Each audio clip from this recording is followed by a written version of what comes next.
بسم اللہ الرحمن الرحیم۔ دین کے 5 شعبے ہیں۔ نمبر 1 عقائد، نمبر 2 عبادات، نمبر 3 معاملات، نمبر 4 معاشرت، نمبر 5 اخلاق۔ 4 کے بارے میں ذکر ہو گیا ہے، اخلاق کے بارے میں ذکر ہو رہا ہے۔ سب سے پہلے اخلاق کا معنی ہم نے بتایا، خلق اور خلق۔ پھر اخلاق کی 2 قسمیں بتائی کہ اخلاق کی 2 قسمیں ہیں، اخلاق حمیدہ جس کو اخلاق حسنہ بھی کہتے ہیں، اچھے اخلاق، عمدہ اخلاق، اور دوسری قسم اخلاق ذمیمہ یا اخلاق رذیلہ، برے اخلاق اور بری عادتیں۔ پھر ان تمام اخلاق کے سر چشمے 4 ہیں۔ جتنے اچھے اخلاق دنیا میں پائے جاتے ہیں، برے اخلاق ہیں، ان کی بنیادیں، ان کے سر چشمے 4 ہیں۔ نمبر 1 قوت علم، نمبر 2 قوت غضب، نمبر 3 قوت شہوت، نمبر 4 قوت عدل۔ ان کے بارے میں تفصیل ذکر ہو گئی۔ اب دیکھیں ایک اہم عنوان ہے، ہر انسان کی چاہت خواہش ہوتی، جتنے بھی مبتلا مصیبت لوگ ہیں، یعنی اگر ایک ہر انسان یہ چاہے گا کہ میں بہتر سے بہتر انسان ہوں، ہر مسلمان یہ چاہے گا کہ میں اچھا سے اچھا مسلمان ہوں، خواہش سب کی ہوتی ہے، لیکن اس کے لیے جو قربانی دینی پڑتی ہے، جو طریقہ کار اختیار کرنے پڑتا ہے، وہ اس کے لیے تیار نہیں ہے۔ کہتے ہیں غم زندگی کا حسرت، سبب اور کیا بتائیں، غم زندگی کا حسرت، سبب اور کیا بتائیں، میری سوچ کی بلندی، میری ہمتوں کی بستی۔ ہر آدمی چاہتا ہے، لیکن اس کے لیے جو قربانی دینی پڑتی ہے، اس کے لیے جو ہمت کرنی پڑتی ہے، ماحول کو بدلنا، ذہن سوچ کو بدلنا، اپنی خواہشات کی قربانی دینا، وہ ایک مشکل کام ہے، اصل کام وہی ہوتا ہے۔ تو اب یہ جو میں اچھے اخلاق سے آراستہ ہو جاؤں، اس کو کہتے ہیں تحلیہ۔ اچھے اخلاق، میرے اندر شکر آ جائے، میری زندگی میں صبر برداشت آ جائے، میری زندگی میں قناعت آ جائے کہ میں اللہ کے جو مجھے اللہ نے اس میں راضی رہوں، رضا بالقضاء، یہ سب چیزیں آ جائیں، اور لالچ سے میں بچ جاؤں، حرص لالچ میرے اندر نہ ہو، تکبر نہ ہو، حسد نہ ہو، بدگمانی نہ ہو، غیبت نہ ہو، ساری بری عادتیں نہ ہو۔ اچھے اخلاق سے آراستہ ہونے کو کہتے ہیں تحلیہ۔ تحلیہ کے معنی آراستہ ہونا، اپنے اندر لانا، اور برے اخلاق سے بچنے کو، بری عادتیں، میرے اندر سے حسد نکل جائے، میری زندگی میں سے تکبر نکل جائے، میری زندگی میں سے ناشکری نکل جائے، جلد بازی کی عادتیں نکل جائے، بے حسی ختم ہو جائے، اس کو کہتے ہیں تخلیہ۔ تحلیہ اور تخلیہ۔ اب یہ تحلیہ کیسے ہو جائے اور تخلیہ کیسے ہو جائے، اس کے لیے جو عمل قرآن میں اور اللہ کے رسول نے بتایا ہے، اس کو کہتے ہیں مجاہدہ۔ کیا کہتے ہیں؟ مجاہدہ۔ لفظ مجاہدہ کے معنی جاہدہ یجاہد، مجاہدہ، اپنے آپ سے لڑنا۔ اب سے اپنے آپ سے لڑنا مشکل ہوتا ہے، اندر کی جنگ بڑی مشکل ہوتی ہے، اپنے نفس سے لڑنا۔ پھر اسی طریقے سے اپنے جتنے اندر کی لڑائی ہوتی ہے، میاں بیوی کی لڑائی خطرناک ہوتی ہے، انسان بڑا شیر کرتے والے کی بات نہیں ہو سکتا، مشکلات ہوتی ہیں، کوئی نہیں، اپنی اولاد ہے، اپنے جتنی قریب تر چیزیں ہوتی ہیں نا، وہ ذرا انسان کے لیے مشکل پڑتی ہے۔ تو مجاہدہ، قرآن کریم میں اللہ نے اس کا ذکر فرمایا ہے، وَالَّذِينَ جَاهَدُوا فِينَا لَنَهْدِيَنَّهُمْ سُبُلَنَا وَإِنَّ اللَّهَ لَمَعَ الْمُحْسِنِينَ۔ اور جن لوگوں نے کوشش کی، محنت کی ہمارے راستے میں، ہماری راہ میں، یعنی تو ہم اس پہ راہیں کھول دیں گے۔ ایک آدمی لگا ہوا ہے، محنت کر رہے، کوشش کر رہے، میری صحت اچھی ہو جائے، میری عادتیں اچھی ہو جائے، میری سوچ بدل جائے، اچھی صحبت کی تلاش میں لگا رہتا ہے، اچھے ماحول میں اپنی خواہشات کی قربانی دے رہے، اس کو کہتے ہیں مجاہدہ۔ والذین جاہدوا فینا، اور جن لوگوں نے محنت کوشش کی ہماری راہ میں، لنہدینہم سبلنا، ان پہ راہیں کھول دیں گے، وَإِنَّ اللَّهَ لَمَعَ الْمُحْسِنِينَ، اور بے شک اللہ تعالی محسنین کے ساتھ ہے، محسن سین کے ساتھ۔ احسان کس کو کہتے ہیں؟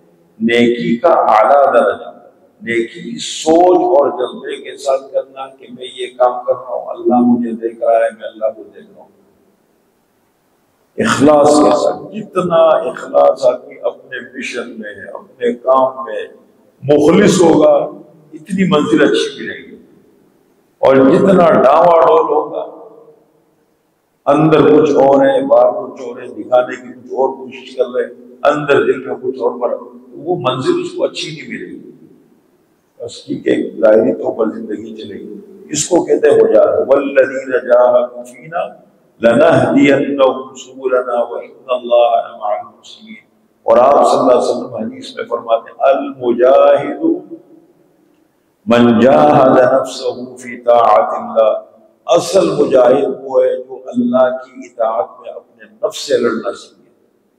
اپنے نفس سے لڑنا بڑا مشکل کام ہے۔ ایک آدمی کے اندر ایک بری عادت ہے زندگی میں، کوئی بھی گندی عادت ہے، بری عادت ہے، اس بری عادت سے چھٹکارا حاصل کرنا کتنا مشکل کام ہوتا ہے، بہت مشکل کام ہوتا ہے۔ اس کے لیے اچھے دوست تلاش کرنے پڑتے ہیں، اچھے ماحول میں بیٹھنا پڑتا ہے، قربانی دینی پڑتی ہے۔ کوئی بھی دیکھیں عادت پڑے، کوئی بھی چیز دے دے، بڑا مشکل کام ہے۔ اور میں المجاہد من جاہد نفسہ فی طاعت اللہ، اصل مجاہد وہ ہے جو اللہ کی اطاعت میں اپنے نفس سے لڑے۔ اب یہ جو مجاہدہ ہے کہ میں صحیح مجاہد بنوں، بات ہے اچھا مجاہد بنے گا، وہ خوب ٹریننگ لے گا، جو اللہ کے راستے میں اللہ کے دشمنوں سے لڑے گا وہ پوری ٹریننگ لے گا، جسمانی صحت، ذہنی صحت، ہتھیار میں وہ بہتر طریقے سے کامیابی کے میں بہتر سے بہتر ہتھیار چلاؤں، دوڑ لگانے کی مشق کرے گا، جسمانی صحت حاصل کرے گا، میں بہتر سے بہتر بنوں۔ اسی طریقے سے اپنے نفس کے خلاف انسان جب محاذ بناتا ہے اور لڑتا ہے، اس کے لیے میں چار کردار ہیں، چار چیزیں، مجاہدے کے چار ارکان ہیں، چار ارکان ہیں مجاہدے: قلت الطعام، قلت المنام، قلت الکلام اور قلت الاختیار۔ قلت الکلام ہے، قلت الطعام ہے، قلت المنام ہے، قلت الاختلاط مع الانام ہے، کم کھانا، کم بولنا اور کم سونا اور کم ملنا۔ قلت الطعام، کم کھانا، قلت الکلام، کم بولنا، قلت المنام، کم سونا، قلت الاختلاط مع الانام، کم ملنا۔ اب کم ملنے کا یہ مطلب نہیں کہ انسان اپنی ضرورت ہے، قلت الطعام کا مطلب ایک آپ کی طبی ضرورت ہے، آپ کے جسم کو کتنے کھانے کی ضرورت ہے، ناشتہ کتنا ہے، دوپہر کا کھانا کتنی ضرورت ہے۔ ضرورت سے زیادہ کھانا، بے ترتیب کھانا، یہ نقصان ہے۔ اور وقت کھا رہے ہیں، کھانے کی ترتیب ہے، نہ کوئی ٹائم ہے، نہ کوئی ترتیب ہے، ہر چیز کھا رہے ہیں، صحت کو دیکھنا پڑتا ہے۔ سونا ہے، طبی طور پر انسان کو کتنے سونے کی ضرورت، جتنی طبی ضرورت ایک جسم کا حق ہے وہ اس کو ملنا چاہیے۔ جو ضرورت سے زائد ہے اور بیجا ہے، بیجا کا مطلب رات کا وقت سونے کے لیے اور دن کا وقت جاگنے کے لیے۔ اب وہ رات کو جاگتا ہے، دن کو سوتا ہے، کبھی بھی ترقی نہیں کرے گا، دیندار بن جائے گا لیکن یہ بہترین مجاہد نہیں بنے گا، مجاہدہ کرنے والا۔ جو طبی سسٹم کو، جو اللہ تعالیٰ نے ایک سسٹم بنایا، طبی سسٹم کو کراس کرے گا نا، وہ اس کی زندگی بہتر کبھی نہیں بنے گی۔ آپ رات کو سونے کی عادت ڈالیں اور آپ دن کو صرف 2 گھنٹے رات کو بہتر طریقے سے، اور آپ رات بھر جو ہے وہ دن کو رات کو 2 گھنٹے سو، رات دن بھر سوتے رہے۔ زیادہ سونا فائدہ مند نہیں ہے، سونا وقت پر ہو اور ضرورت کے مطابق، انسان کو سکون مل جائے اس سے۔ یہ بہت اہم چیزیں ہیں جس پہ بزرگوں نے باقاعدہ کتابیں لکھی ہیں. قلت الطعام، قلت الاختراع، قلت المنام، سونا، قلت الکلام، کم بولنا. بولنے کا یہ مطلب نہیں ہے ضرورت کے لیے انسان کو یہ کاروبار کر رہا ہے گھر میں ہے، یہ تو نہیں کہ گم سم بن جائے گا بولے گا نہیں. اسلام پسند ہی نہیں کرتا اس کو. ضرورت جو ضرورت ہے، غیر ضروری گفتگو، فضول، بے موقع، غیر ضروری گفتگو سے یہ جو جتنا کہا جا رہا ہے وہ غیر ضروری چیز ہے. قلت الاختلاط مع الانام، اختلاط مع الانام کا مطلب یہ کم ملنا. ملنے کا مطلب یہ لوگوں سے ملے، اپنی ضرورت کے لیے ملے، موقع مناسبت کو دے گے، لیکن یہ نہیں کہ کوئی ٹائمنگ نہیں ہے، کوئی ترتیب نہیں ہے، بے ترتیب طریقے سے. اصول ہوتے ہیں زندگی کا سسٹم، جب تک آپ بنائیں گے نہیں آپ ترقی نہیں کر سکتے. تو یہ چار چیزیں ہیں جس پہ گفتگو کریں گے: قلت الطعام، قلت الکلام، قلت المنام، قلت المقدار. یہ ہے اس کے لیے ضرورت ہے بالکل یکسوئی. یکسوئی، یکسوئی بھی اللہ کی بہت بڑی نعمت ہے، بڑا اثر پڑتا ہے. میری ایک عادت ہے میں رات کو جلدی سوتا ہوں. کل میں ختم میں گیا پھر وہاں سے کہیں اور گیا اور میری نیند جو مجھے ملنی چاہیے وہ پوری نہیں ہوئی. آج میں نماز میں بالکل ایسا تھا جیسے نیند.